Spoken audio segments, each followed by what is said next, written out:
안녕하세요. 옛날입니다. 오늘도 귀한 걸음 해주셔서 참으로 감사합니다. 조선시대 내의원에는 실제로 의녀 제도가 있었습니다. 천민 출신의 어린 소녀들을 선발해 의술을 가르치던 그 제도 아래 이름 없이 백성을 살리다간 수많은 여인들이 있었지요. 오늘 이야기는 그 조선의 의녀 제도와 내의원 역사를 바탕으로 운영자가 새롭게 재구성한 창작 드라마입니다. 졸졸 흐르는 맑은 시냇물과 모진 겨울을 이겨내고 피어난 봄꽃들을 잠시 눈에 담아보시지요. 저는 우리 옛날 이야기를 들여다볼 때면 진실이란 것이 꼭 저 시냇물과 같다는 생각을 하곤 합니다. 탐욕스러운 자들이 아무리 거대한 바위로 물길을 막아도 진실은 기어이 작은 틈을 파고들어 결국 온 세상을 맑게 씻어내고야만 하니까요. 오늘 이야기가 바로 그렇습니다. 억울하게 죽은 아비의 누명을 벗기기 위해 원수의 집에서 가장 천한 노비로 14년을 숨죽여 살아야 했던 한 여인의 기막힌 사연입니다. 다 죽어가는 병자로 짐짝처럼 버려졌던 그녀는 과연 어떻게 거대한 권력을 무너뜨리고 왕세자를 살려낼 수 있었을까요? 오늘 들려드릴 이야기의 제목은 의녀의 복수입니다. 저 맑은 시냇물처럼 도도히 흐르는 진실의 섭리를 떠올리시며 본격적인 이야기에 앞서 그녀가 짐짝처럼 내던져진 그 숨막힌 운명의 밤으로 먼저 들어가 보겠습니다. 원수의 계략으로 짐짝처럼 버려진 첫날 밤, 채원은 냉골방에서 숨을 죽였습니다. 서걱거리는 낯선 발소리에 덜덜 떨며 찢어진 창호지 틈을 내다보았지요. 달빛 아래 우뚝 선 지아비는 병자가 아니라 대산처럼 단단한 사내였습니다. 시선이 마주친 절체절명의 순간에도 채원은 물러서지 않고 사내를 똑바로 노려보았습니다. 무너진 담장 너머 이 광경을 숨죽여 지켜보는 서늘한 그림자가 있었습니다. 그리고 저 멀리 궁궐에서는 왕세자가 쓰러지고 있었습니다. 저 여인의 이야기는 그녀가 8살이던 어느 겨울 형장에서 시작됩니다. 형장의 둥둥거리는 북소리가 차가운 겨울 공기를 가르며 멎어들던 그날 아침이었습니다. 칼바람이 살갗을 듯한 한양의 내거리. 수많은 구경꾼들이 겹겹이 에어싼 형장 한가운데 참으로 기이하고도 가슴 시린 광경이 벌어지고 있었습니다. 그 누구도 감히 나서서 말 한마디 거들지 못하고 숨만 죽이고 있는 아수라장 속에서 유독 눈에 띄는 작은 그림자 하나가 있었지요. 바로 이제 겨우 8살 난 꼬마 아이, 채원이었습니다. 아이는 얇디 얇은 무명 저고리 하나만 걸친 채 차갑게 식어가는 50살 아비의 커다란 손을 두 고사리 같은 손으로 꽉 쥐고 있었습니다. 사람들은 수군거렸습니다. 쯧쯧, 저 어린 핏덩이가 불쌍해서 어쩌누. 애비가 죽어나 자빠졌는데 놀라서 울음도 안 나오나 보네. 그러게 말일세. 저 고운 얼굴이 새파랗게 질렸구만. 아이고 가엾어라. 그런데 참으로 이상한 일이었습니다. 가까이서 들여다본 아이의 얼굴은 놀라서 얼어붙은 것이 아니었습니다. 채원이는 울지 않았습니다. 아니 정확히 말하자면 울음을 온몸으로 삼켜내고 있었지요. 그리고는 차가워진 아비의 얼굴을 내려다보며 가만히, 아주 가만히 미소를 지어 보였습니다. 대체 이 8살 난 핏덩이는 왜 눈물 대신 미소를 지었던 것일까요? 사흘 전 밤, 조선 최고의 어이라 불리며 궁궐 사람들의 존경을 한몸에 받던 채원의 아비 박인술. 그는 왕의 탕약에 몹쓸 짓을 했다는 억울한 누명을 쓰고 포승줄에 묶인 채 하옥되었습니다. 그 캄캄하고 축축한 옥방에 어린 채원이가 몰래 들어가 아비를 만났던 그날 밤의 일입니다. 옥방 안에는 퀴퀴한 곰팡내와 함께 평생을 약초와 함께 살아온 아비의 몸에서 나는 익숙하고도 쌉싸름한 당귀 냄새가 섞여 맴돌고 있었습니다. 아비 박인술은 피투성이가 된 거친 손을 들어 벌벌 떨고 있는 어린 딸의 두 뺨을 다정하게 감싸쥐었습니다. 그 손은 비록 상처투성이었지만 채원이에게는 세상 그 무엇보다 따뜻했지요. 채원아, 아비 손 잡아라. 잘 들어야 한다. 아비의 목소리는 형편없이 갈라져 있었지만 두 눈빛만은 어둠 속에서도 횃불처럼 형령하게 빛나고 있었습니다. 지금부터 아비가 내게 아주 긴 이야기를 들려줄 것이다. 너는 지금부터 아비가 하는 말을 단 한 글자도 빠짐없이 내 머릿속에 고이 담아두어야 한다. 알겠느냐? 채원이는 영문도 모른 채 눈물이 그렁그렁한 눈으로 고개를 끄덕였습니다. 명심해라. 절대 붓을 들어 종이에 적어서는 안 된다. 누군가에게 말해서도 안 된다. 오직 네 머릿속에만 살아 숨쉬어야 이 처방전이 세상에서 살아남을 수 있는 것이다. 할 수 있겠지? 그날 밤부터 사흘 밤낮 동안 옥방의 작은 호롱불 아래서 아비는 끊임없이 중얼거렸고 딸은 그 입술을 바라보며 모든 것을 외우고 또 외웠습니다. 그것은 아비 박인술이 평생을 바쳐 완성한 세상의 모든 독을 짚어내고 풀어낼 수 있다는 신비의 의서, 청심해독보였습니다.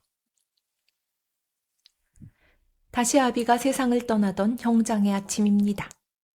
포졸들의 거친 함성이 울려 퍼지고 구경꾼들이 저마다 고개를 돌리며 웅성거리던 그 아수라장의 찰나, 8살 채원이는 눈을 질끈 감았습니다. 당장이라도 아버지 하고 울부짖으며 바닥에 주저앉고 싶었습니다. 뜨거운 눈물이 눈앞을 가렸습니다. 하지만 채원이는 작은 입술에서 붉은 피가 배어나올 정도로 입술을 꽉 깨물었습니다. 안 돼. 울면 안 돼. 내가 지금 여기서 정신을 잃고 울음을 터뜨리면 사흘 밤낮으로 아버지가 내 머릿속에 심어주신 그 글자들이 흔들리고 지워질지도 몰라. 아버지가 남겨주신 마지막 유산, 그 목숨 같은 처방전을 지키기 위해 아이는 자신을 짓누르는 어마어마한 슬픔을 작은 가슴 깊은 곳으로 밀어넣어야만 했습니다. 그리고 아버지를 향해 세상에서 가장 슬프고 처절한 미소를 지어 보였던 것입니다. 아버지, 걱정하지 마셔요. 이 딸이 단 한 글자도 잊지 않고 다 기억하고 있겠습니다.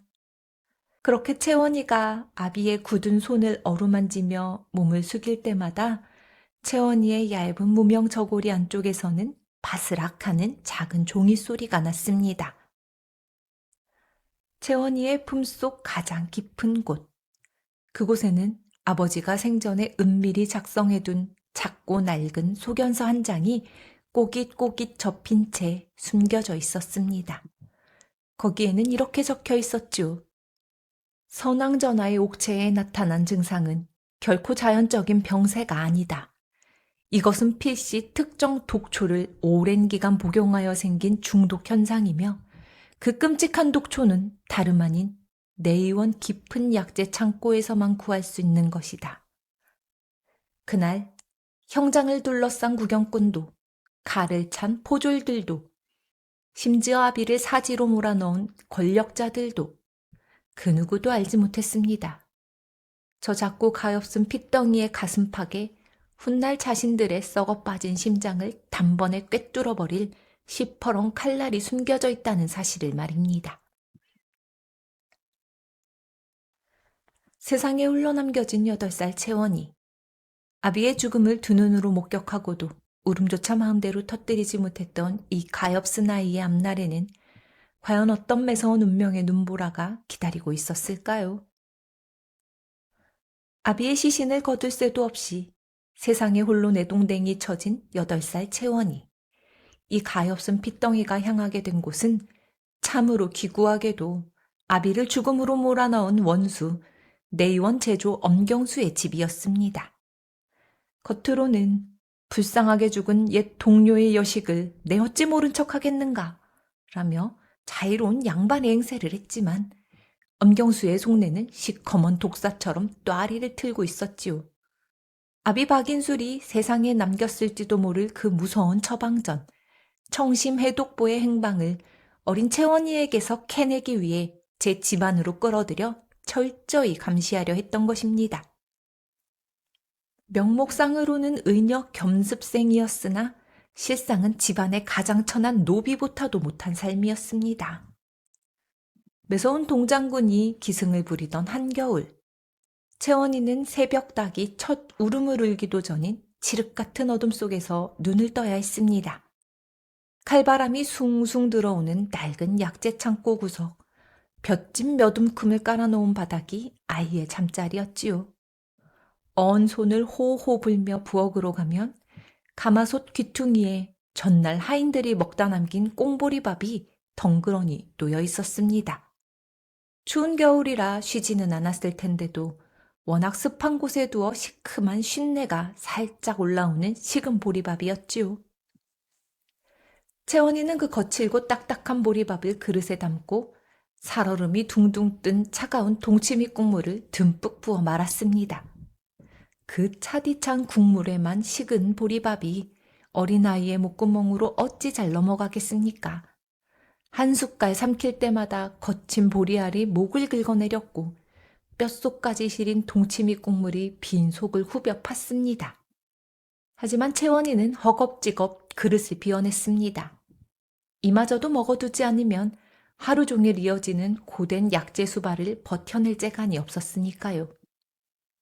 아침 요기를 마치면 곧바로 꽁꽁언 우물물을 길어와 얼음을 깨고 약초를 씻었습니다.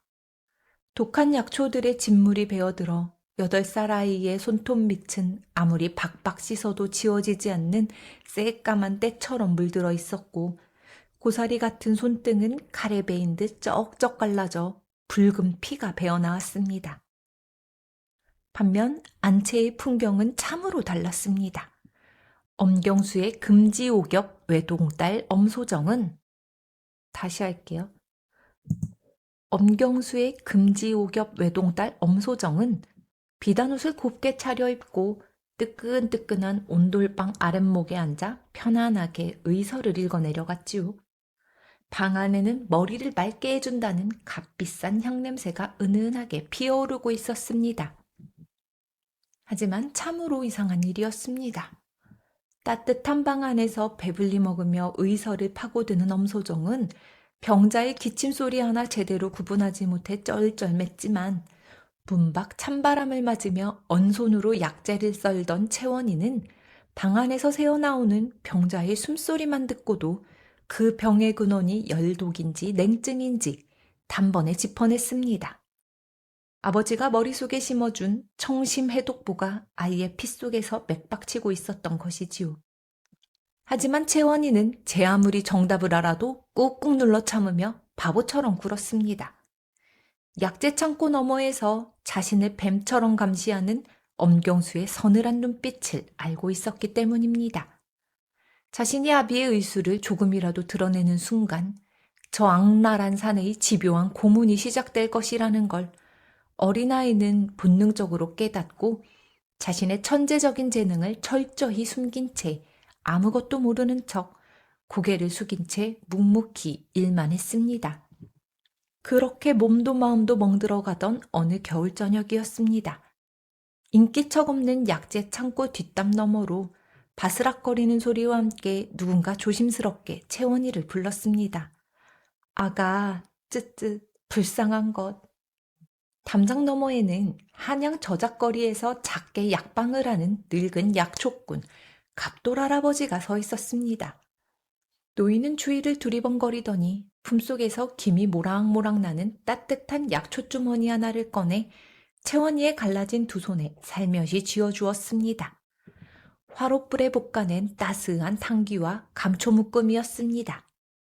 내 아비 박인술 어인아리께서 10년 전 죽어가던 내 아들놈을 살려주셨단다. 내 그 은혜를 평생 잊지 못하는데 쯧쯧 내게 해줄 수 있는 게 고작 이것밖에 없어서 참으로 미안하구나. 거칠고 투박한 노인의 손, 그리고 그 손에서 전해지는 볶은 약초의 따뜻한 온기. 그 순간 아비가 죽던 날 형장에서도 기어이 눈물을 삼켜냈던 독한 아이 채원이의 커다란 두 눈에서 마침내 참았던 눈물이 툭 하고 떨어졌습니다. 언손을 녹여주는 그 작은 주머니 하나에 차갑게 얼어붙었던 8살 아이의 마음이 속절없이 무너져 내린 것입니다. 채원이는 노인의 이름을 가슴속 가장 깊은 곳에 가만히 새겨 넣었습니다. 하지만 원수의 집 한가운데에서 살아남아야 하는 채원이의 험난한 가시밭길은 이제 겨우 시작에 불과했습니다. 천한 견습생으로 숨죽여 살고자 했던 채원이었지만 엄경수는 이미 다음 수를 놓고 있었습니다. 그것이 어떤 수였는지는 채원이도 그 누구도 미처 짐작하지 못했지요. 세월이 흘러 모진 구박 속에서도 채원이가 의녀로서 눈썰미를 남몰래 키워가던 어느 날이었습니다. 그날 안채에는 조정의 고위 관직을 지내는 대감의 부인이 찾아와 머물고 있었습니다. 평소 잔병치레가 많아 엄경수의 딸 엄소정에게 각별히 진맥을 받고 보약을 지어 먹던 참이었지요. 그런데 늦은 오후 안방에서 갑자기 우당탕 하는 요란한 소리와 함께 다급한 비명이 터져 나왔습니다. 아이고 마님 왜 이러십니까? 아씨 얼른 진맥 좀 해보시어요. 문밖 약재 창고 툇마루에서 묵묵히 약초를 썰고 있던 채원이가 고개를 번쩍 들었습니다. 창호지 너머로 거칠게 쌕쌕거리는 숨소리, 그리고 무언가에 목이 막힌 듯 컥컥대는 기괴한 소리가 들려왔습니다. 방 안의 엄소정은 사색이 되어 두꺼운 의서만 미친 듯이 뒤적일 뿐이었습니다. 어쩌지? 어제 지어 올린 십전대보탕이 잘못되었나? 채끼가 도신 건가? 하지만 문 밖의 채원이는 단번에 알 수 있었습니다. 그 숨소리와 특유의 단내 섞인 기침소리는 채한 것이 아니었습니다. 그것은 기력이 쇠한 자에게 뜨거운 성질의 보약을 과하게 썼을 때 나타나는 치명적인 열독 발작이었습니다. 당장 몸속에 들끓는 열을 끌어내리지 않으면 반시진도 안 되어 숨통이 끊어질 터였습니다. 드러나면 죽을 수도 있다. 채원이의 머릿속에 위험을 알리는 경고가 울렸습니다. 엄경수가 알게 된다면 어떤 끔찍한 짓을 저지를지 불보듯 뻔했습니다. 하지만 방 안에서 새어나오는 병자의 숨소리가 점점 희미해져 가고 있었습니다. 아비가 평생을 바쳐 지키고자 했던 것은 사람을 살리는 의술이었습니다. 채원이는 입술을 한번 꽉 깨물고는 곧장 부엌으로 내달려가 서늘한 성질을 가진 녹두와 칡뿌리를 한 움큼 집어들어 미친 듯이 찢기 시작했습니다. 그리고 그 쌉싸름하고 찬 즙을 짜내어 사발에 담고는 안방문을 벌컥 열어 젖혔습니다. 무슨 짓이냐? 천한 것이 어딜 함부로? 경악하며 소리치는 엄소정을 밀쳐내고 채원이는 사시나무 떨듯 발작하는 부인의 입을 벌려 그 찬 즙을 조심스럽게 그러나 단호하게 흘려넣었습니다. 기적 같은 일이 벌어졌습니다. 목구멍으로 즙이 넘어간 지 채 1각도 지나지 않아 부인의 거친 숨소리가 거짓말처럼 잦아들었습니다. 파랗게 질렸던 얼굴에 서서히 핏기가 돌고 발작으로 뒤틀렸던 손발이 편안하게 풀려내려갔지요. 사람의 목숨이 경각에 달렸던 끔찍한 순간을 천한견습생 소녀가 단숨에 제압해버린 것입니다. 하지만 그 안도의 순간도 잠시, 싸늘한 겨울바람과 함께 안채마당으로 들어선 자가 있었으니 바로 소식을 듣고 달려온 내의원 제조 엄경수였습니다. 상황을 파악한 엄경수의 두 눈이 분노로 번들거렸습니다. 아니 그것은 단순한 분노가 아니었습니다. 천한 의녀 견습생이 감히 반가의 여인 몸에 손을 댔다? 겉으로는 법도를 운운하며 호통을 쳤지만 엄경수의 심장 밑바닥에서는 서늘한 공포가 스멀스멀 기어오르고 있었습니다. 저 어린 것이 자기가 곁에 두고 의서 한 권 읽게 해주지 않은 저 천한 핏덩이가 당대 최고의 여의였던 제아비 박인술에게서 그 무서운 직감과 천재적인 재능을 고스란히 물려받았다는 사실을 두 눈으로 확인해버렸기 때문입니다. 전현의 버르장머리를 당장 고쳐놓아야겠다. 전현을 당장 끌어내라.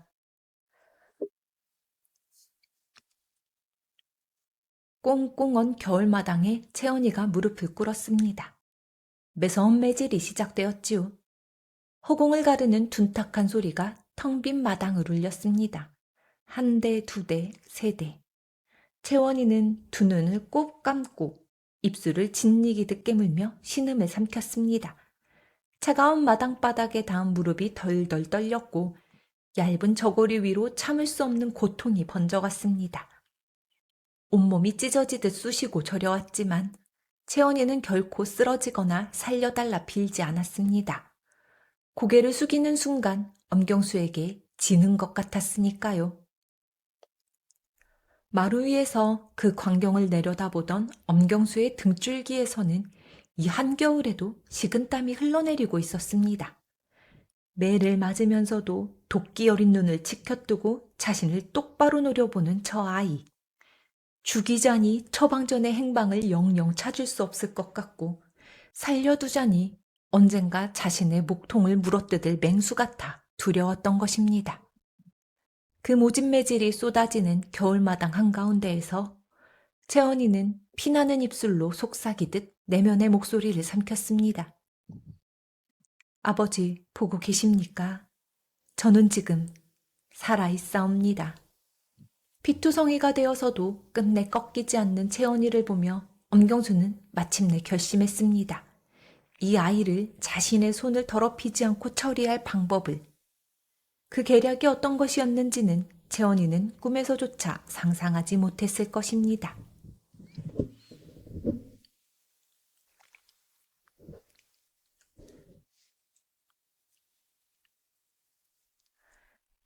마당에서의 모진 매질이 있던 그날 이후 내의원 제조 엄경수는 밤잠을 이루지 못했습니다. 눈을 감으면 피 터진 입술을 하고도 자신을 똑바로 노려보던 채원이의 그 서늘한 눈빛이 떠올라 등골이 오싹해졌지요. 전현을 이대로 내 집안에 두었다가는 언젠가 내 목통을 물어뜯고 말 것이다. 하지만 죽일 수는 없었습니다. 저 아이의 머릿속에 들어있을지도 모를 그 엄청난 처방전, 세상의 모든 독을 쥐락펴락할 수 있는 청심 해독보가 영영 사라지는 것은 더더욱 두려웠으니까요. 집안에 두기도 두렵고 죽여서 없애기도 아까운 골칫거리. 며칠을 뜬 눈으로 지새우며 교활한 머리를 굴리던 엄경수의 입가에 어느 날 기괴하고도 비릿한 미소가 번졌습니다. 아주 기막힌 사냥감을 하나 찾아냈기 때문입니다. 변방에서 올라온 한미한 집안의 무관 이도겸. 듣자 하니 그 젊은 무관은 알 수 없는 몹쓸병에 걸려 허구한 날 기침을 해대며 오늘 내일 목숨이 경각에 달린 시한부 환자라는 소문이 파다했습니다. 엄경수는 무릎을 쳤습니다. 옳지, 저 맹수 같은 기집애를 저 다 죽어가는 병신에게 시집 보내면 되겠구나. 캄캄한 방구석에서 냄새나는 병수발이나 평생 들다가 지아비가 죽으면 과부년이 되어 같이 썩어 문드러지면 그만이지. 암 그렇고 말고. 자신의 손에 피 한 방울 묻히지 않고 채원이의 손발을 영원히 묶어버릴 잔인하고도 완벽한 무덤을 파놓은 것입니다. 며칠 뒤 뼛속까지 시린 잿빛 새벽이었습니다. 보통의 혼례라면 붉고 푸른 초롱불이 밝혀지고 흥겨운 잔치음악이 울려 퍼져야 마땅하건만 엄경수의 집 마당은 상갓집처럼 고요하고 적막했습니다. 그 흔한 혼수나 예단은커녕 짐을 싼 보따리 하나 없었습니다. 채원이는 빛바랜 낡은 치마저고리 하나만 걸친 채 칠이 다 벗겨져 삐걱거리는 낡은 가마에 마치 버려지는 짐짝처럼 던져졌습니다. 의서를 대신 읽어주며 수년을 수발들었던 엄소정은 끝내 방문조차 열어보지 않았습니다. 그 지독하게 차갑고 매정한 원수의 집안 사람들 중 쫓겨나는 채원이를 배웅하는 이는 단 한 명도 없었습니다. 가자꾸나. 가마꾼들의 무뚝뚝한 소리와 함께 삐걱 낡은 가마가 무거운 대문을 나섰습니다. 안개 낀 새벽 골목을 막 접어들었을 즈음이었습니다. 가마 밖에서 바스락거리는 조용한 발소리가 들리더니 누군가 가마 창호지 너머로 아주 작게 속삭였습니다. 채원아. 채원이가 놀라 가마의 작은 문을 살짝 열자 그곳에는 하얀 입김을 내뿜으며 낡은 갓을 쓴 노인 약재상 갑돌 할아버지가 서 있었습니다. 노인은 아무 말 없이 거칠고 주름진 손을 가마 안으로 불쑥 밀어넣었습니다. 그리고는 채원이의 차가운 손에 작은 약초 주머니 하나를 가만히 쥐어주었습니다.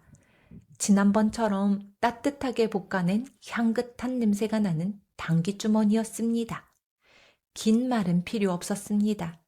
이 캄캄하고 잔인한 세상에서 자신을 잊지 않고 새벽 이슬을 맞으며 기다려준 유일한 사람. 채원이는 그 투박하고 따뜻한 노인의 손을 두 손으로 꼭 감싸쥐었습니다. 아주 찰나의 시간이었지만 두 사람이 얽힌 손끝으로는 100마디 말보다 더 깊은 위로와 맹세가 오고 가고 있었습니다. 채원이는 고개를 깊이 숙여 인사한 뒤 천천히 손을 놓았습니다. 노인의 멀어지는 그림자를 보며 채원이는 훗날 이 은혜를 반드시 갚겠노라 마음속에 깊이 새겼습니다. 가마가 다시 삐걱거리며 차가운 흙바닥 위를 흔들리며 나아갔습니다. 모진 매서운 바람이 얇은 가마 틈새로 파고들었지만 신기하게도 채원이는 조금도 춥거나 두렵지 않았습니다. 오히려 그 지옥 같았던 엄경수의 집 담장을 살아서 벗어났다는 사실에 가슴 깊은 곳에서부터 뜨거운 숨이 비로소 쉬어지는 것 같았지요. 채원이는 가마 안에서 조심스럽게 자신의 치마폭을 여미고 저고리 안쪽 가장 깊숙한 곳으로 손을 가져갔습니다. 손끝에 바스락하고 닿는 작고 거친 종이의 촉감. 아버지가 목숨을 걸고 남긴 단 하루도 몸에서 떼어넣은 적 없는 그 소견서였습니다.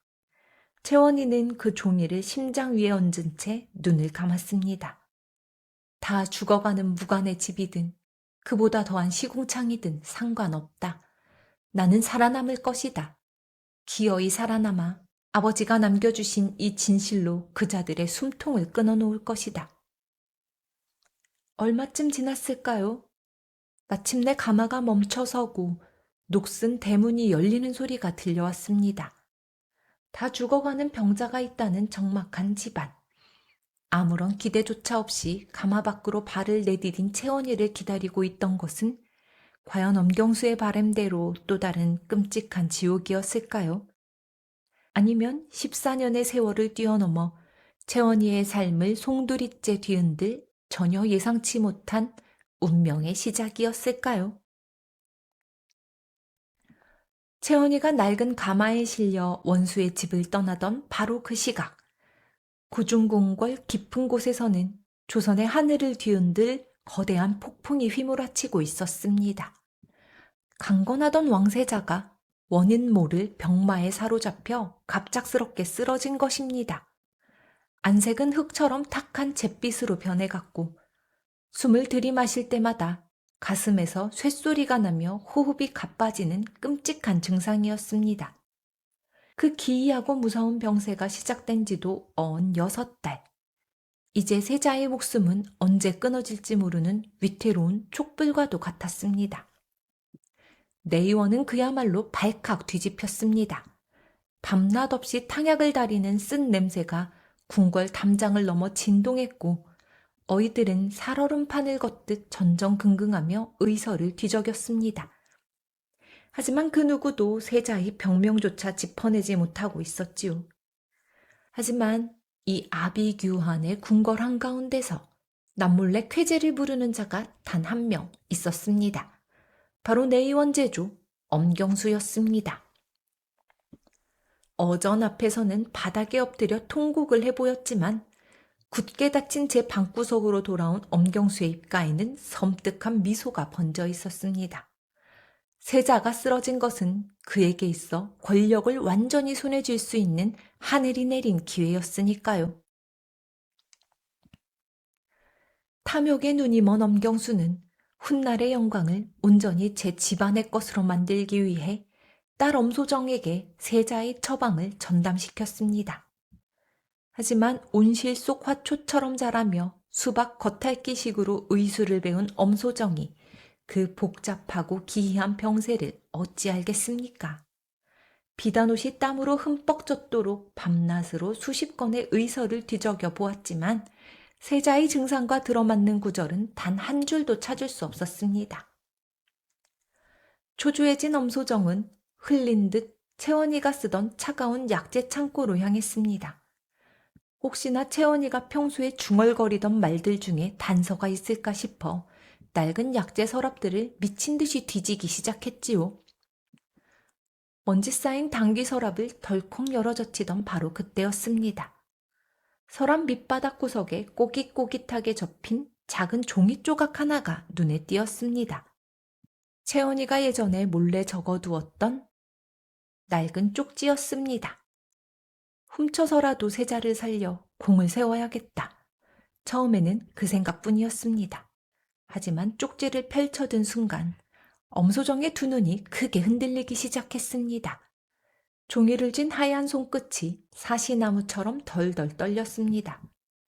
채원이의 단정하고 작은 글씨체로 적힌 처방전 가장자리.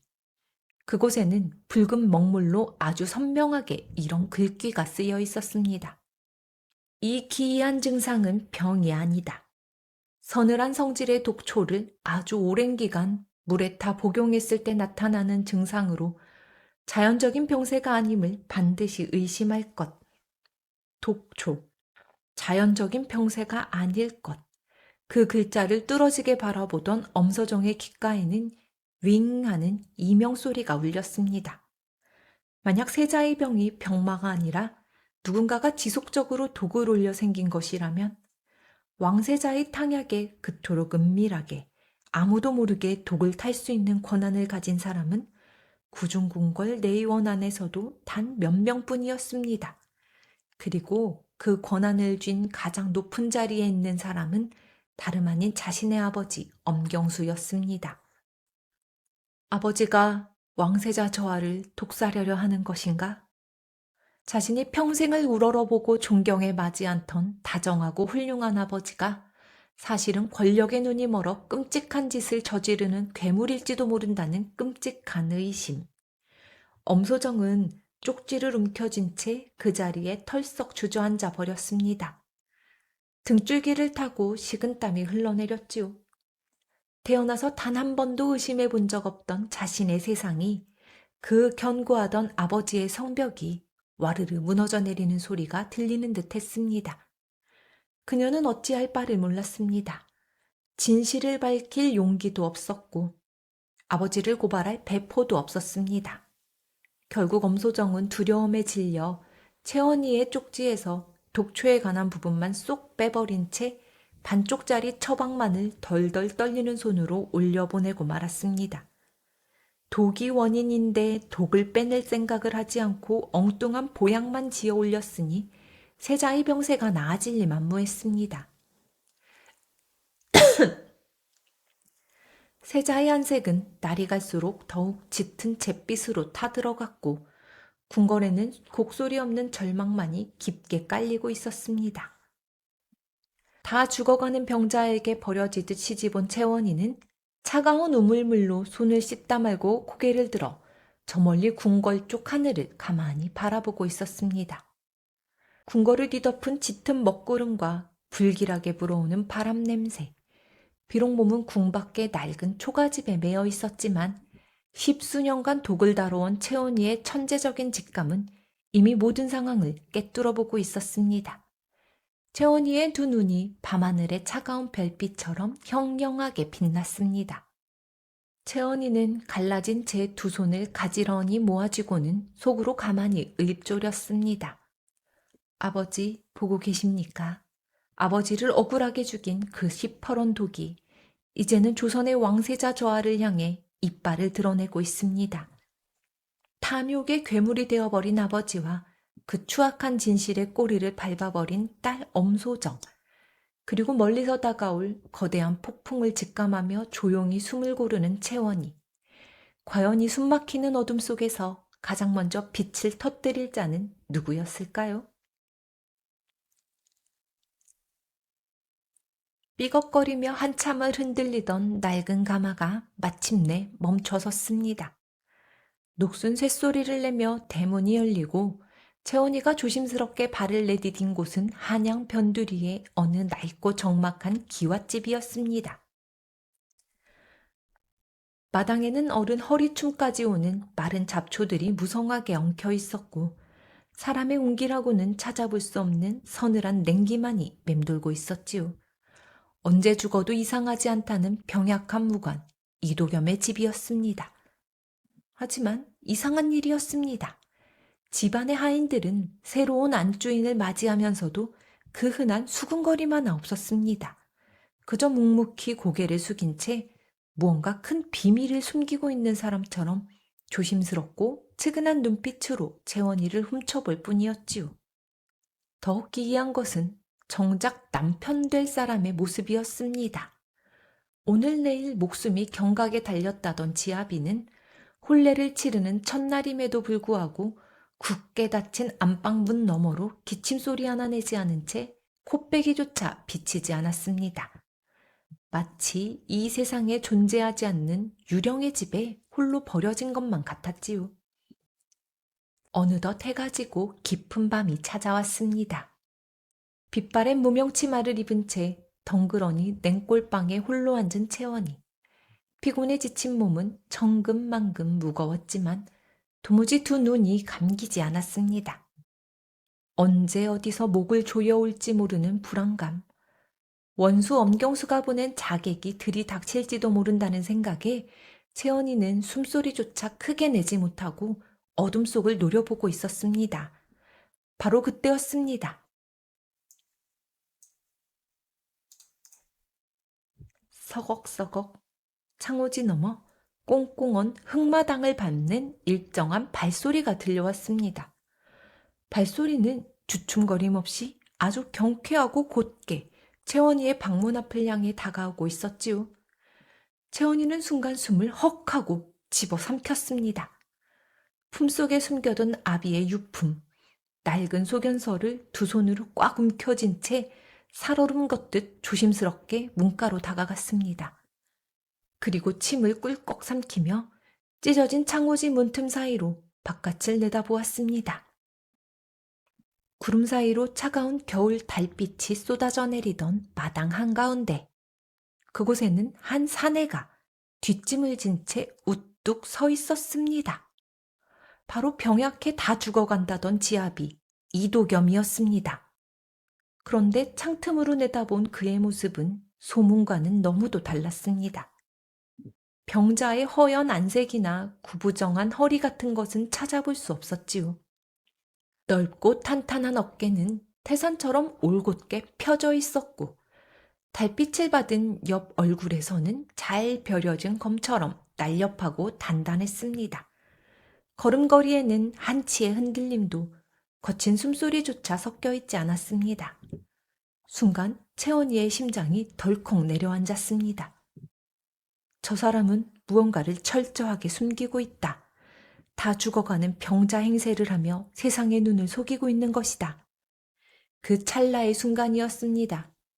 마당을 서성이던 이도겸이 천천히 고개를 돌려 채원이가 숨어있는 방문 쪽을 바라보았습니다.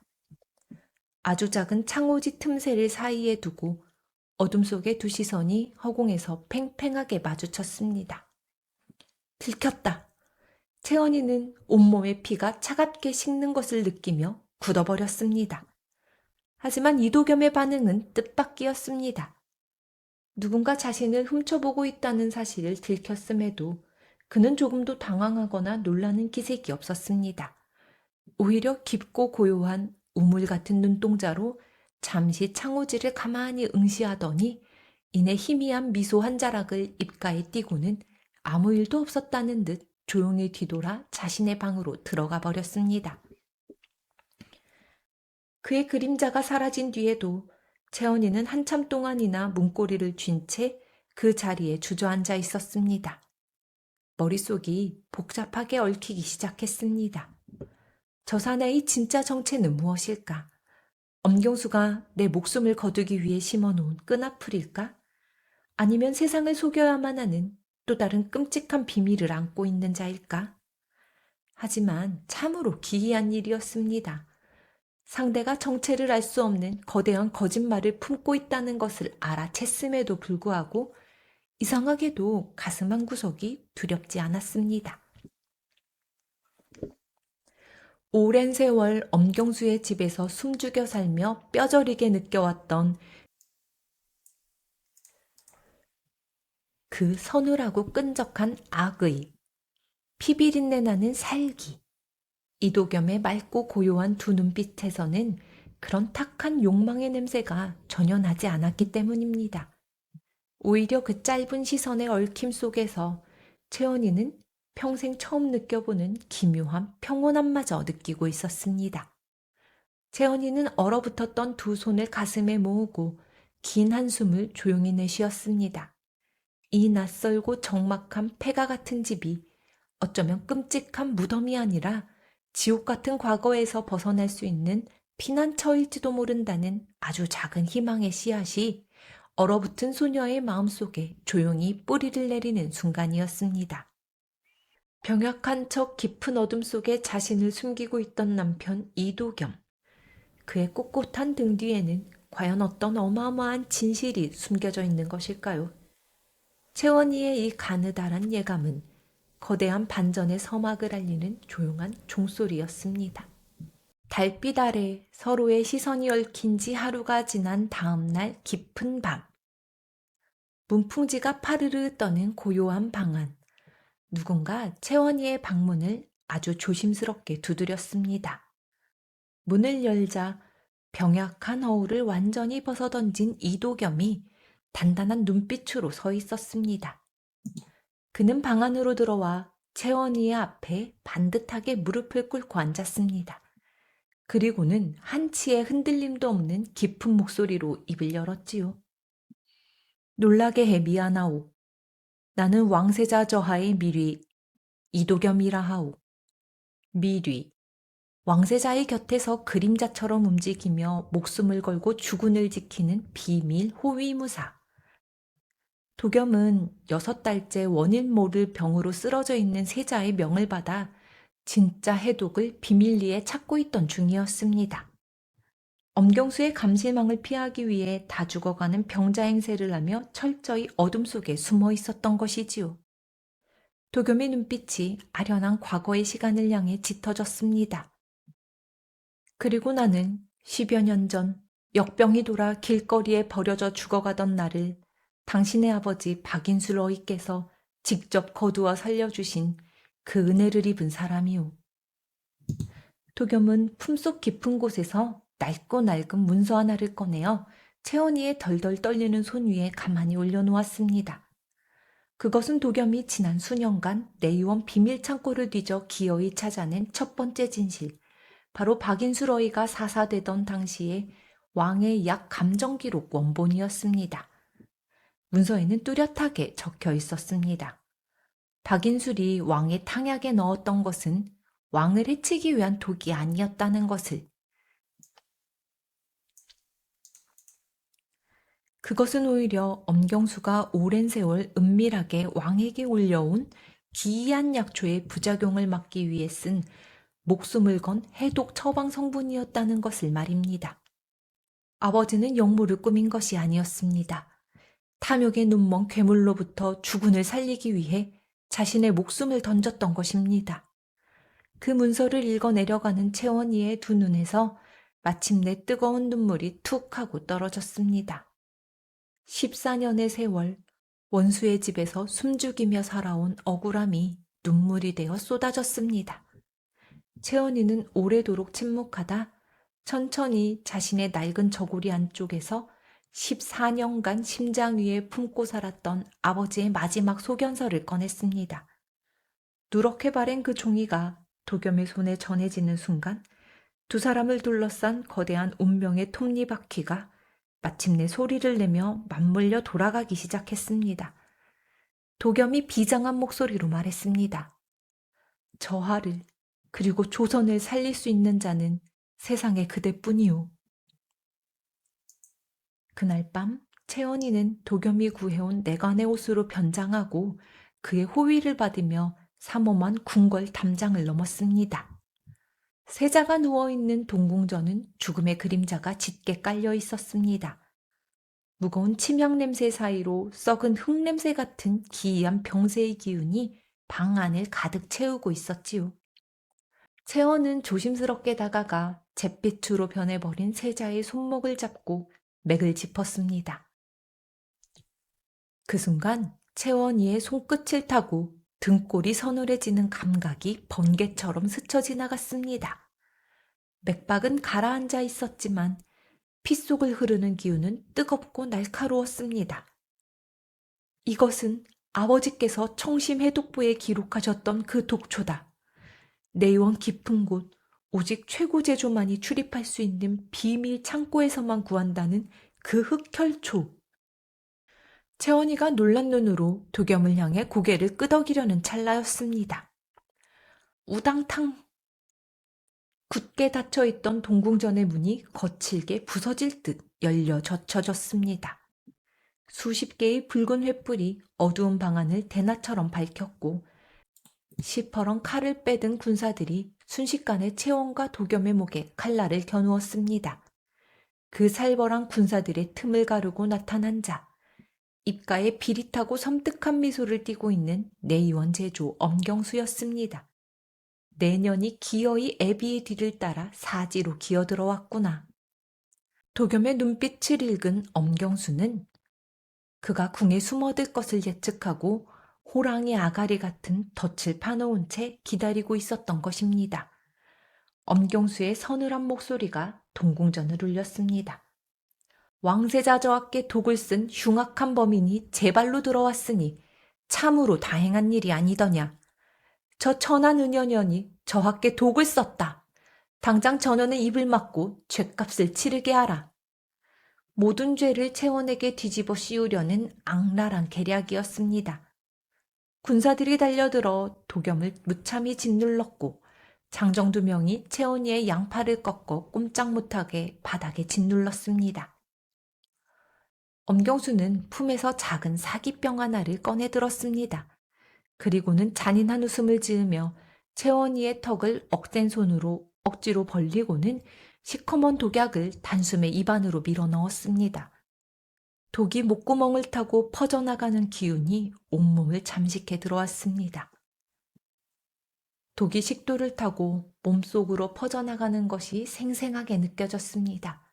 심장이 터질 듯 요동치고 눈앞이 하얗게 전멸하며 다리의 힘이 스르르 풀려나갔지요. 하지만 바닥에 쓰러져 헐떡이는 그 끔찍한 고통의 순간에도 채원이의 머릿속은 얼음장처럼 차갑게 빛나고 있었습니다. 여기서 쓰러질 수는 없다. 죽어서도 안 된다. 증거를, 아버지를 죽이고 세자를 죽이려 한 이 진짜 증거를 남겨야 한다. 채원이는 숨이 넘어가는 고통 속에서도 필사적으로 정신을 다잡았습니다. 그리고 발버둥 치는 척 군사들의 시선을 속이며 차마 삼키지 않고 입안에 머금고 있던 독의 찌꺼기를 자신의 낡은 옷소매 안쪽 섭에 몰래 뱉어 깊숙이 숨겼습니다. 아무도 눈치채지 못한 그녀만의 마지막 무기였습니다. 독기운에 온몸이 타들어가면서도 끝내 증거를 품에 숨겨낸 채원. 초점 잃은 눈으로 쓰러지는 그녀의 귓가에 엄경수의 광기 어린 웃음소리가 메아리치고 있었습니다. 절체절명의 위기에 빠진 채원과 도겸은 과연 살아서 이 끔찍한 호랑이 아가리를 빠져나갈 수 있을까요?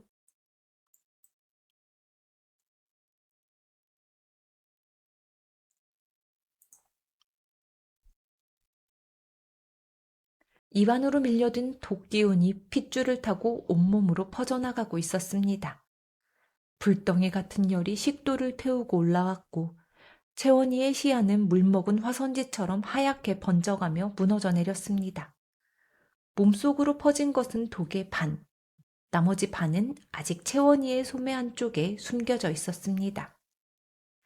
정신 차리시오. 제발. 세자의 호위무사였던 이도겸은 필사적이었습니다. 그는 쓰러지는 채원이를 들쳐업고 짐승처럼 울부짖는 엄경수의 군사들을 베어넘기며 칠흑 같은 궁궐 담장을 뛰어넘었습니다. 하지만 한양의 밤거리는 이미 시퍼런 횃불을 든 군사들로 겹겹이 에워싸여 있었지요. 저쪽이다. 저 계집을 산채로 잡아와라. 안 되면 죽여서라도 끌고 와. 밤공기를 가르는 살벌한 고함이 사방에서 조여오고 있었습니다. 도겸은 채원이를 안고 미로 같은 골목길을 내달렸지만 얼어붙은 흙바닥에 미끄러지고 부딪히며 두 사람의 숨결은 더 끝까지 차올랐습니다. 어느새 사방이 꽉 막힌 막다른 골목.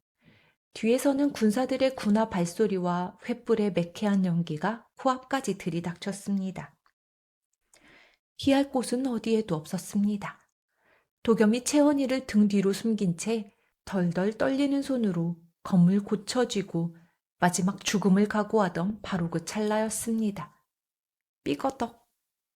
막다른 골목 구석, 금방이라도 무너질 듯한 낡은 판장문 하나가 소리 없이 열리더니 누군가의 투박한 손이 채원이와 도겸의 옷깃을 잡아 끌었습니다. 마치 사흘째 이 골목에서 두 사람을 기다리고 있었다는 듯이 그 좁고 캄캄한 틈새에서 훅 하고 끼쳐오는 익숙하고 다정한 당귀 냄새. 빛바랜 낡은 갓을 쓰고 하얀 입김을 내뿜으며 서 있는 사람. 바로 그 옛날 엄경수의 집 담장 너머로 언 손을 녹여줄 약초주머니를 건네주었던 약재상 노인 갑돌 할아버지였습니다. 노인은 단번에 상황을 알아차렸습니다. 독에 중독되어 사시나무 떨듯 발작하는 채원이의 창백한 얼굴과 겹겹이 포위되어 독안에 든 쥐가 된 두 사람의 처지를 말입니다.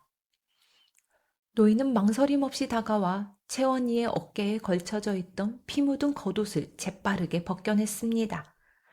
밤거리에서 군사들이 쫓고 있는 유일한 표식인 그 겉옷을 주름진 자신의 어깨 위로 훌쩍 걸쳐 입은 것입니다. 채원이의 초점 없는 눈동자가 흔들렸습니다. 그녀는 흐려지는 의식 속에서도 노인이 무슨 짓을 하려는지 본능적으로 깨달았습니다. 채원이는 독기운에 경련하는 손을 간신히 뻗어 노인의 거친 소매자락을 꽉 움켜잡았습니다. 할아버지, 안 됩니다. 제발. 입술 사이로 피 섞인 신음이 새어나왔습니다. 자신을 살려준 유일한 온기를 또다시 죽음으로 몰아넣을 수는 없었습니다. 하지만 노인은 채원이의 그 가여운 손을 자신의 두 손으로 따뜻하게 감싸쥐었습니다. 그리고는 허름한 갓 아래로 주름이 깊게 파인 얼굴 가득 세상에서 가장 온화하고 따스한 미소를 지어 보였습니다. 채원아, 내 어여쁜 아가 울지 말거라. 노인의 목소리는 겨울바람 속에서도 화롯불처럼 따뜻했습니다. 내 이제 이 세상에서 살 만큼 살았단다. 10수년 전 내 아비 박인술 나으리가 죽어가던 내 아들놈을 살려주셨으니 이제 내가 네 아비의 딸을 살리는 것이 마땅한 하늘의 도리가 아니겠느냐. 노인은 도겸을 향해 비장하게 고개를 끄덕였습니다. 도련님, 어서 이 아이를 데리고 담장을 넘으시지요. 제가 저 승냥이 떼들을 유인하겠소. 부디 살아서 저 아이의 애비의 한을 풀어주시오. 그 짧은 유언 같은 당부를 남긴 채 노인은 채원이의 손을 조용히 놓았습니다. 그리고는 겉옷자락을 휘날리며 두 사람이 숨은 골목의 반대편을 향해 늙은 몸을 던져 맹렬하게 내달리기 시작했습니다. 이놈들! 여기 있다 이놈들아! 일부러 빈 지게를 걷어차 요란한 소리를 내며 노인은 밤의 어둠 속으로 스스로를 던졌습니다. 저기 있다! 잡아라! 노인의 외침을 들인 군사들의 횃불이 일제히 그곳을 향해 우르르 쏠려갔습니다. 도겸은 그 틈을 타 채원이를 안고 미친 듯이 담장을 넘어 안전한 어둠 속으로 뛰었습니다. 하지만 도겸의 등에 업힌 채원이의 고개는 멀어져가는 노인의 뒷모습을 향해 힘없이 꺾여 있었습니다. 시야가 눈물과 도끼운으로 범벅이 되어 일렁였습니다. 저 멀리 어둠 끝자락, 군사들의 살벌한 고함이 허공을 찢었고 이내 핑 하고 밤 공기를 가르는 무자비한 활시위 소리가 연달아 울려 퍼졌습니다. 그 소리와 함께 어두운 골목길 위로 노인이 쓰고 있던 낡은 갓 하나가 차가운 겨울바람에 툭 하고 튕겨오르더니 텅 빈 눈밭 위로 쓸쓸하게 뒹굴며 떨어져 내렸습니다. 채원이는 도겸의 등에서 소리 없는 비명을 질렀습니다. 숨이 막혀 목소리조차 나오지 않는 처절한 오열이었습니다. 자신을 위해 대신 목숨을 던진 그 투박하고 따뜻했던 노인의 죽음 앞에서 어린 날 담장 너머로 받았던 그 약초 주머니의 따스함이 가슴을 후벼파며 산산조각나고 있었습니다. 발소리가 거칠게 흔들렸습니다. 이도겸은 흐르는 눈물을 삼키며 채원이를 안은 팔에 더욱 단단히 힘을 주었습니다. 차갑게 식어가는 밤 공기 속에서 소리 없이 눈물을 쏟아내던 채원이의 두 눈에 이내 형형한 핏발이 섰습니다. 슬픔은 거대한 분노가 되었고 두려움은 짐승 같은 도끼가 되었습니다. 목숨을 걸고 자신을 살려낸 노인의 숭고한 희생, 이 죽음이 결코 헛되지 않으려면 기어이 살아서 그 악랄한 자들의 숨통을 끊어놓아야만 했습니다. 죽음의 문턱에서 도끼운을 버텨낸 채원이는 14년을 기다려온 복수의 칼날을 마침내 시퍼렇게 벼려내고 있었습니다. 천지를 뒤덮을 것 같던 길고 긴 밤이 지나고 마침내 아침해가 밝았습니다. 조선의 하늘 아래 가장 엄숙하고 무거운 공간, 편전 앞들에 붉은 조복을 입은 백관들이 도열한 가운데 어전회의가 열렸습니다. 그리고 그 한가운데 굵은 포승줄에 꽁꽁 묶인 채원이가 무릎을 꿇은 채 끌려와 있었습니다. 도끼운이 채 가시지 않아 안색은 백지장처럼 창백했고 얇은 저고리 위로는 붉은 핏자국이 얼룩져 있었으나 꼿꼿하게 세운 등줄기만은 한치의 흔들림도 없었지요. 그 곁에는 밀 위에 신분을 밝힌 이도겸이 시퍼런 검을 차고 호위하듯 서 있었습니다. 단상 위에서 이 광경을 내려다보는 내의원 제조 엄경수의 입가에는 승리를 확신하는 교활한 미소가 비릿하게 걸려 있었습니다. 그가 백관들을 향해 과장된 목소리로 통곡하듯 소리쳤습니다.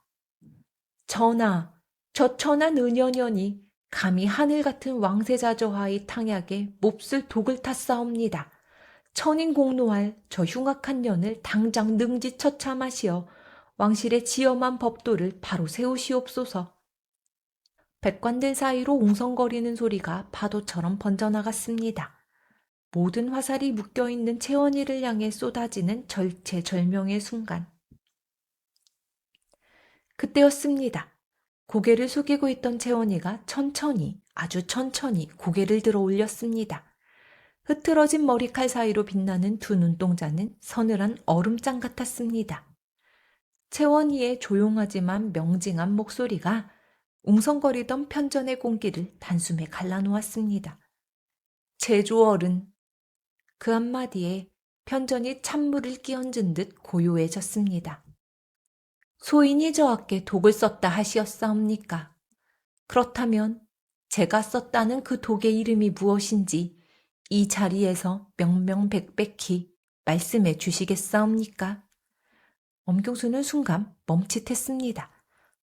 계략에 빠져 벌벌 떨 줄 알았던 핏덩이가 도끼 어린 눈으로 자신을 정면으로 쏘아보며 묻고 있었으니까요. 하지만 승리에 도취된 엄경수의 오만한 혓바닥은 그만 돌이킬 수 없는 실수를 내뱉고 말았습니다. 그가 코웃음을 치며 크게 외쳤습니다. 내년에 쓴 것은 저기 저 남만에서 들여온 맹독 흑혈초가 아니더냐. 흑혈초.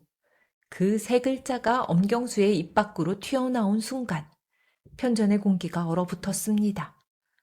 엄경수 스스로도 자신이 무슨 말을 내뱉었는지 깨닫고는 안면 근육이 사시나무 떨리듯 경련하기 시작했지요. 이도겸이 그 찰나를 놓치지 않고 벼락같이 앞으로 나섰습니다. 전하, 방금 제조대감의 입으로 똑똑히 자백하였사옵니다. 흑결초는 조선 땅에서 자라지 않는 희귀한 맹독으로 오직 최고 제조 한 사람만이 출입할 수 있는 내의원 가장 깊은 비밀 창고에 보관되어 있는 독초이옵니다. 한낱 견습부녀가 어찌 그 이름과 존재를 알고 쓸 수 있단 말이옵니까? 자기가 놓은 덫에 제 발목이 짐승처럼 으스러지는 순간이었습니다. 사색이 된 엄경수가 헛바람을 들이켜며 뒷걸음치려 할 때 이도겸과 채원이가 14년을 숨죽여 준비해온 세 가지의 진실이 마침내 세상 밖으로 터져나왔습니다. 이도겸이 말없이 채원이의 포승줄을 단칼에 끊어냈습니다. 그리고 품에서 낡은 문서를 꺼내 치켜들었습니다. 첫째, 이것은 14년 전 전하의 탕약을 감정했던 기록의 원본이옵니다. 당시 박인술 어이가 썼던 것은 독이 아니라 제조대감이 오랫동안 울려온 약의 부작용을 막기 위한 해독제였사옵니다. 박인술은 왕실을 살리려 했던 충신이었사옵니다. 이어 포승줄에 묶인 채원이가 덜덜 떨리는 손으로 제 저고리 안쪽을 파고들었습니다. 그리고는 14년 전 그 겨울밤 아버지가 남겨준 빛바랜 소견서를 꺼내 두 손으로 높이 받쳐 올렸습니다. 둘째, 이것은 제 아비가 죽기 직전 남긴 친필 소견서이옵니다. 선왕전하의 증상이 흑혈초에 의한 중독임을 의심하는 내용이 적혀 있사옵니다. 그리고 마지막, 채원이가 꽉 쥐고 있던 오른쪽 옷소매의 안섭을 뜯어내어 바닥에 펼쳤습니다. 그곳에는 간밤에 엄경수가 억지로 입에 털어넣었을 때 채원이가 몰래 뱉어 숨겨두었던 새카만 흑혈초 독의 찌꺼기가 묻어 있었습니다. 그리고 셋째, 이것이 바로 간밤에 제조 어른께서 제 입에 직접 털어넣으셨던 그 흑혈초의 잔해이옵니다. 참으로 기막힌 운명의 수레바퀴가 아닐 수 없습니다. 14년 전 아버지를 억울한 죽음으로 몰아넣었던 그 잔악한 맹독이 14년 후 왕세자의 목숨을 앗아가려 이빨을 드러냈고 결국 그 독의 꼬리를 밟아 진실의 해독제를 세상에 뿌린 것은 다름 아닌 죽은 아비의 딸이었습니다. 그들이 벌레 보듯 무시하며 은여 따위라 불렀던 그 천하고 가엾은 핏덩이가 해낸 일입니다. 자신이 쌓아올린 완벽했던 거짓말의 성벽이 무너져 내리는 것을 보며 엄경수는 다리에 힘이 풀려 털썩 차가운 바닥에 주저앉고 말았습니다. 그런데 그때 편전 밖에서 가녀린 여인의 울음소리가 들려왔습니다. 비단 치맛자락을 진흙바닥에 끌며 나타난 사람, 바로 엄경수의 딸 엄소정이었습니다. 엄소정은 산발을 한 채 엎드려 눈물로 얼룩진 채원이의 쪽지를 높이 치켜들었습니다. 전하, 소녀가 증인이 되겠사옵니다. 이 쪽지는 채원이가 남긴 것으로 세자저하의 병이 자연적인 것이 아니라 독초에 의한 것임을 이미 알고 있었다는 증거이옵니다. 채원이는 세자저하를 살리려 했사옵니다. 아버지의 파멸을 자신의 손으로 끝맺음한 딸. 엄소정은 차마 아버지를 보지도 채원이와 눈을 맞추지도 못한 채 바닥에 엎드려 어깨를 들썩이며 처절하게 오열했습니다. 그 모습을 조용히 지켜보던 채원이가 온몸에 독기운이 채 가시지 않아 걸음이 휘청였지만 천천히 엄소정의 곁으로 다가갔습니다. 지난 시간 자신을 벌레 취급하며 착취했던 원수의 딸. 하지만 채원이는 두 손을 조심스럽게 들어올려 엎드려 오는 엄소정의 떨리는 등을 가만히 쓰다듬었습니다. 그리고는 낮고 깊은 목소리로 속삭였지요. 울지 마시어요. 아가씨가 나쁜 것이 아니옵니다. 권력의 눈이 멀어 괴물이 된 저 아버지가 자신의 핏줄인 아가씨의 세상마저 철저하게 속인 것이옵니다. 그러니 이제 그 무거운 짐을 내려놓으시어요. 모든 진실이 백일하에 드러난 편전. 14년의 한을 씻어낸 채원이의 용서는 원수를 베어버린 칼날보다도 더 크고 깊은 울림으로 조정을 적시고 있었습니다. 이 길고 끔찍했던 악연의 끝에서 마침내 진정한 승자가 된 채원이에게는 과연 어떤 눈부신 아침이 기다리고 있었을까요? 채원이의 완벽한 해독 처방이 내려진 지 사흘째 되던 날 아침, 죽음의 문턱을 헤매던 왕세자가 마침내 탁 한숨을 토해내고 맑은 눈을 번쩍 떴습니다. 잿빛이었던 얼굴에 다시금 붉은 생기가 돌기 시작했지요. 조정의 백관들이 모여있는 편전 앞, 왕세자는 내관의 부축마저 단호히 뿌리치고 꼿꼿한 걸음으로 직접 걸어나와 채원이의 앞에 섰습니다. 그리고 조선의 다음 왕이 될 그 존귀한 몸이 낡은 치마 저고리를 입은 천한 은여를 향해 천천히 그리고 아주 깊이 고개를 숙였습니다. 그대의 아버지 박인술이 과인의 아버지를 살리려 목숨을 던졌고 이제 그대가 죽어가던 과인을 살려내었소. 세자의 목소리는 맑고 강건하게 조정을 울렸습니다. 박인술 어이의 억울한 누명을 공식으로 벗기고 그 충의를 기릴 것이오. 아울러 그대 박채원에게 조선 역사상 처음으로 내의원 최고의 자리인 어이의 직분을 내리겠소. 조정이 크게 술렁였습니다. 여인의 몸으로 그것도 천한 견습부녀가 일국의 어이 자리에 오른다는 것은 조선 개국 이래의 전례를 찾아볼 수 없는 엄청난 파격이었으니까요. 모든 이의 시선이 부러움과 경외를 담아 채원이를 향했습니다. 하지만 채원이는 잠시 눈을 감았습니다. 머릿속에는 14년 전 그 추운 겨울날 형장에서 목숨을 잃어가면서도 단 한 번도 뒤를 돌아보지 않았던 꼿꼿한 아버지의 뒷모습이 떠올랐습니다. 아버지가 지키고자 했던 것은 알량한 벼슬자리도 번지르르한 명예도 아니었습니다. 오직 사람을 살리는 진짜 의술 그 자체였지요. 채원이는 조용히 눈을 뜨고 바닥에 엎드려 정중히 예를 갖추었습니다. 저하 황궁하오나 소위는 그 과분한 자리를 사양하게 싸웁니다. 놀란 백관들의 숨소리조차 멎은 정적 속에서 채원이의 담담한 목소리가 이어졌습니다. 궁궐에는 이미 훌륭한 의원들이 많사옵니다. 소위는 그저 저잣거리에서 배고프고 아픈 백성들의 곪은 상처를 닦아내고 어루만져주는 한낱 천한 의녀로 남고 싶사옵니다. 그것이 제 아비가 하늘에서 가장 기뻐할 길이옵니다. 부귀영화와 최고의 권력을 쥐어주겠다는데도 이를 깃털처럼 가볍게 내려놓는 여인. 그 크고 넓은 마음결 앞에 세자도 그리고 백관들도 더 이상 아무런 말을 잇지 못했습니다. 그저 오래도록 채원이를 내려다보던 세자가 나지막히 하명했습니다. 그렇다면 이것만은 받아가거라. 세자가 직접 붓을 들어내린 편액 하나. 거기에는 단 2글자가 힘차게 적혀 있었습니다. 활인, 사람을 살린 자. 어떤 높은 관직의 이름보다도 세상에서 가장 아름답고 고귀한 칭호였습니다.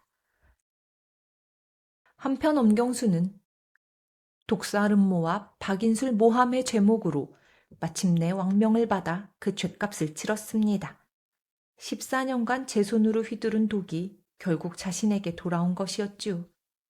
그의 딸 엄소정 역시 아버지의 죄를 방관하고 가담한 책임으로 무거운 유배형에 처해질 뻔하였으나 끝내 진실의 편에 섰던 공과 채원이의 강곡한 용서 덕분에 형량을 크게 덜 수 있었습니다. 훗날 전해지는 이야기에 따르면 엄소정은 이름 모를 변방의 작은 마을에 조그만 의원을 열고 죽는 날까지 가난한 병자들의 탕약을 다리며 평생을 속죄하는 마음으로 살았다고 합니다. 그로부터 몇 해의 시간이 흐른 어느 눈부신 봄날, 따사로운 봄볕이 내리쬐는 이름 모를 시골 마을 어귀의 작은 초가집 마당입니다.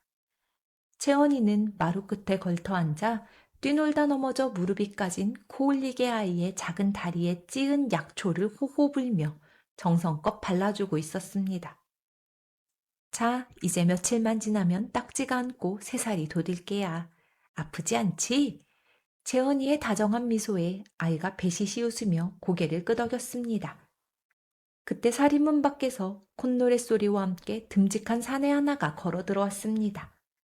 세자가 건강을 회복하고 조선이 안정을 찾은 뒤 이도겸은 조용히 미류의 직분을 내려놓았습니다. 주군의 곁이 아니라 채원의 곁이 자신이 있어야 할 자리임을 알고 있었으니까요.